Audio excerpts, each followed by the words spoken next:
Hello everyone, आज का हमारा टॉपिक है यूरिनरी ब्लैडर। इसमें हम टोटल 7th टॉपिक पढ़ेंगे। पहला है एक्सटर्नल फीचर, दूसरा है रिलेशन, तीसरा लिगामेंट, चौथा capacity, blood supply, nerve supply और डायग्राम। डायग्राम तो हर एक क्वेश्चन में आपको बनाना है एनाटॉमी और फिजियोलॉजी में। तो सबसे पहले हम देखेंगे एक्सटर्नल फीचर। ठीक है, तो एक्सटर्नल फीचर में देखेंगे मस्कुलर रिजर्वोयर ऑफ यूरिन कि ये एक मस्कुलर रिजर्वोयर होता है यूरिन का, और anterior part of pelvis cavity में ये लोकेटेड होता है और located with in wall of bladder. डिट्रूसर muscle होती है वो located with in wall of bladder. हमारे यूरिनरी ब्लैडर की वॉल में एक मसल पाई जाती है, उसको बोलते हैं डिट्रूसर मसल होती हैं, और ये स्मूथ मसल फाइबर होते हैं that are longitudinal and circular arrange होते हैं। ये मसल से लॉन्गिट्यूडिनल और सर्कुलर अरेंज होती हैं। और अब हम बात करते हैं साइज, शेप और पोजीशन की। तो हमारे यूरिनरी ब्लैडर की साइज़, शेप और position according to the amount of urine के अनुसार चेंज होती रहती है। इसका साइज़ फिक्स नहीं होता है कि इसका साइज़ अवॉइड होगा, टेट्राहेड्रल ही होगा, अवॉइड ही होगा, ऐसा नहीं है, क्योंकि इसका साइज़ है वो अमाउंट ऑफ यूरिन के अनुसार चेंज होता रहता है। शेप की बात करें तो जब एम्प्टी होता है तब उसका टेट्राहेड्रल होता है, जब फुल होता है तब उसका अवॉइड होता है। लेकिन जैसे जैसे अमाउंट ऑफ यूरिन बदलता रहता है तो उसका साइज़ वेरी करता रहता है, चेंज होता रहता है। अब बात करते हैं एक्सटर्नल फीचर की, क्योंकि टोटल 7 टॉपिक पढ़ने होते हैं हमारे को। तो सबसे पहला है एक्सटर्नल फीचर।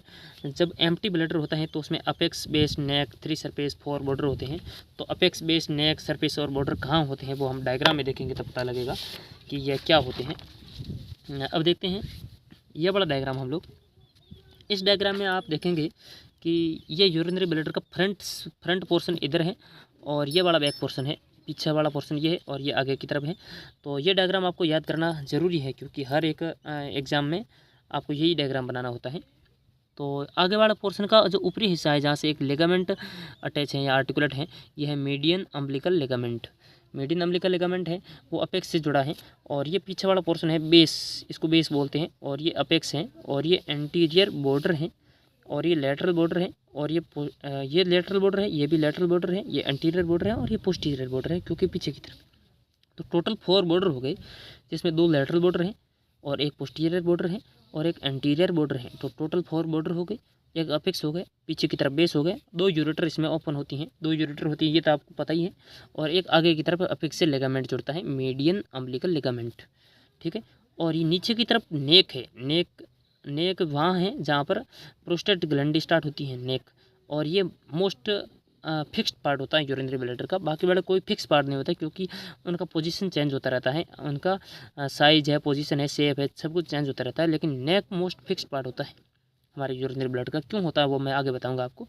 ये प्रोस्टेट ग्लैंड है, प्रोस्टेट ग्लैंड के अंदर से यूरेथ्रा पास करता है, मतलब चारों तरफ से प्रोस्टेट ग्लैंड यूरेथ्रा को ओपन, मतलब सराउंड, अंदर से गुजरते हैं यूरेथ्रा, तो वो उसकी सराउंडिंग में रहता है, चारों तरफ से उसको सराउंड घेर के रखता है प्रोस्टेट ग्लैंड। ठीक है, तो ये प्रोस्टेटिक यूरेथ्रा, प्रोस्टेट ग्लैंड के अंदर से प्रोस्टेटिक यूरेथ्रा गुजरता है।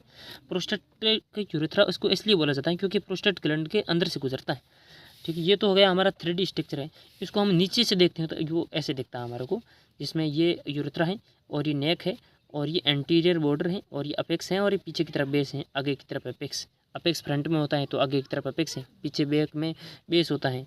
और जस्ट नीचे से देख रहे हैं हम लोग तो ये वाला पोर्शन भी दिखेगा हमारे को, ये यूरेथ्रा है, और इससे थोड़ा बड़ा दिखेगा नेक, तो ये वाला नेक पोर्शन है, ये एंटीरियर बॉर्डर है। ये तो सीन फ्रॉम बिलो, नीचे से देखने पर ऐसा दिखता है।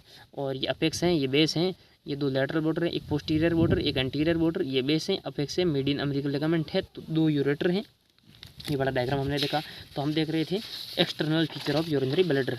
तो जब एम्प्टी ब्लैडर होता है तो उसमें अपेक्स होता है, फॉरवर्ड है, बेस बैकवर्ड है, नेक है, 3 सरफेस है, जिसमें एक सुपीरियर सरफेस है, एक राइट इंफ्रोलेटरल, एक लेफ्ट इंफ्रोलेटरल, और 4 बॉर्डर होते हैं। अब नेक के बारे में मैंने बताया था कि lowest and most fix part of the bladder हो जाएगा।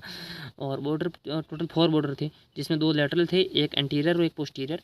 अब फुल ब्लैडर के एक्सटर्नल फीचर की बात करूँ तो इसमें अपेक्स होता है, बेस गायब हो जाता है, क्योंकि बेस पीछे की तरफ होता है। और जैसे जैसे अमाउंट ऑफ यूरिन बदलता रहता है तो उसी प्रकार उसका साइज है, शेप है और पोजीशन बदलता रहता है, इसलिए बेस गायब हो जाता है। तो अपेक्स है, नेक है और 2 सरफेस होता है, एक सरफेस भी गायब हो जाती है और सारे बॉर्डर गायब हो जाते हैं।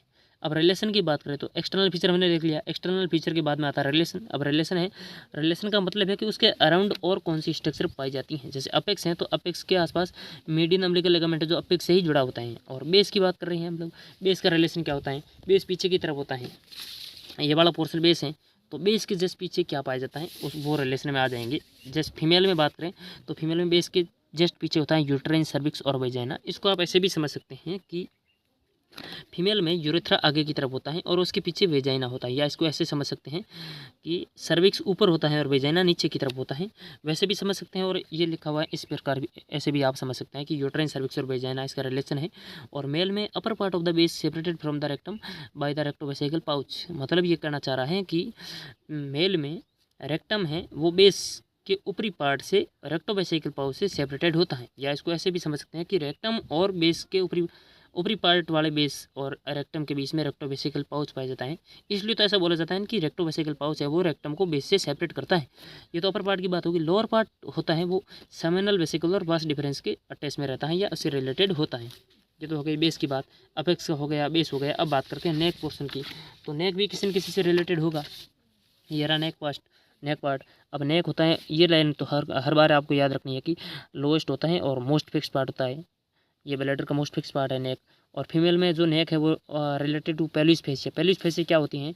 ये अपर पार्ट ऑफ यूरेथ्रा की सराउंडिंग होती हैं, surrounding the upper part of the urethra.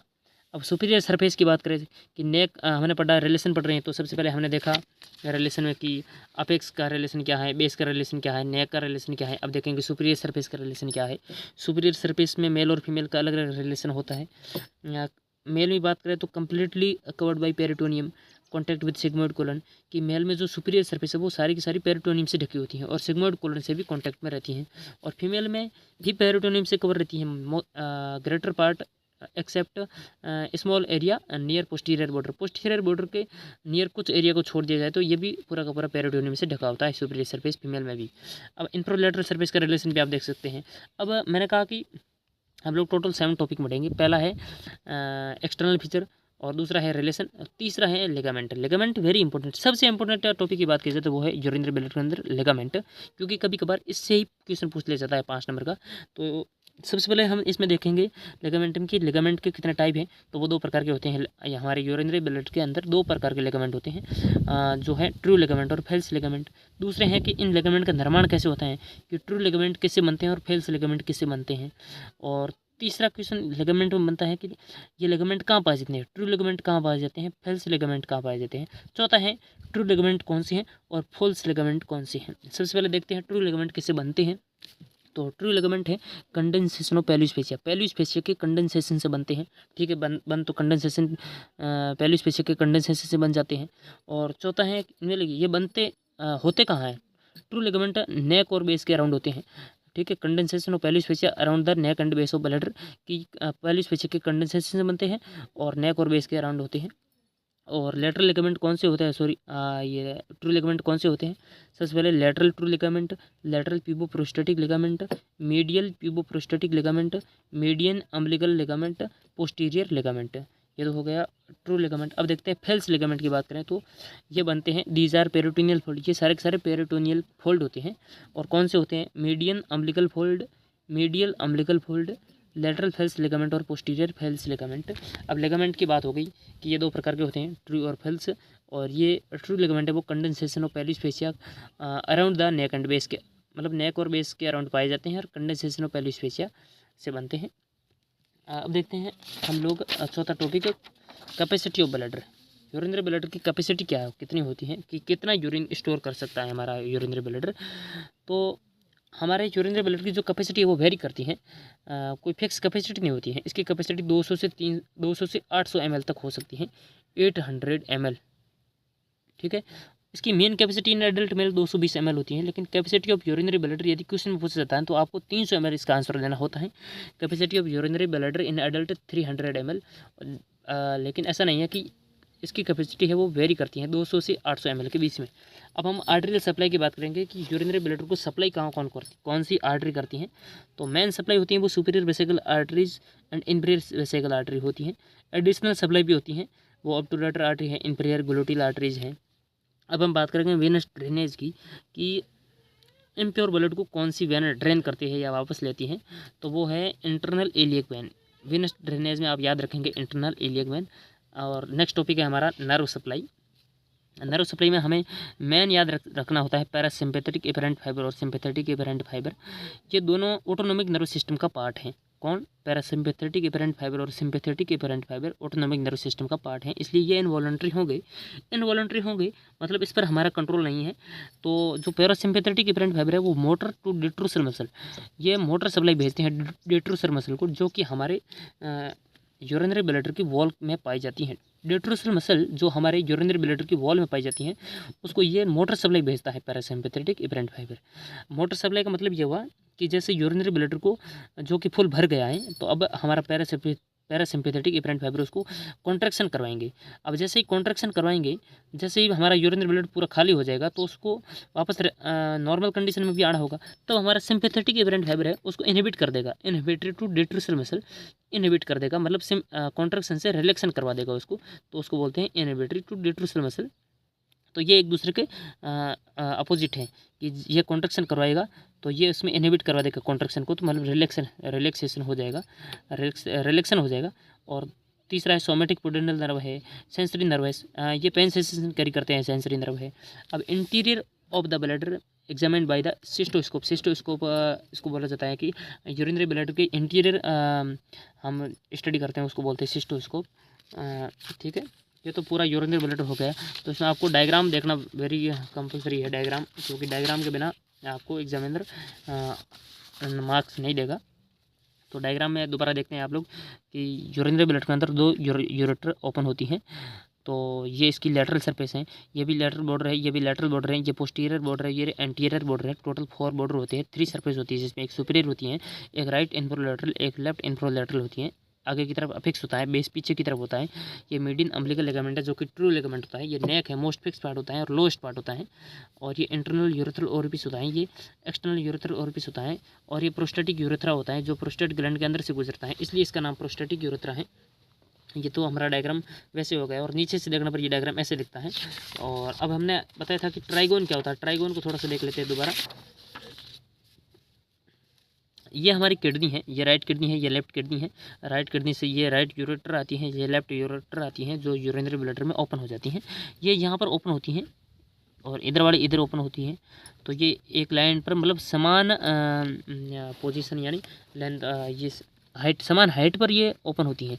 और नीचे से यहाँ से यूरेथ्रा बाहर चला जाता है, यूरेथ्रा ओपन यहाँ पर होता है, और यहाँ से यूरिन पास होता है हमारे वेजाइना, हमारे पेनिस के थ्रू।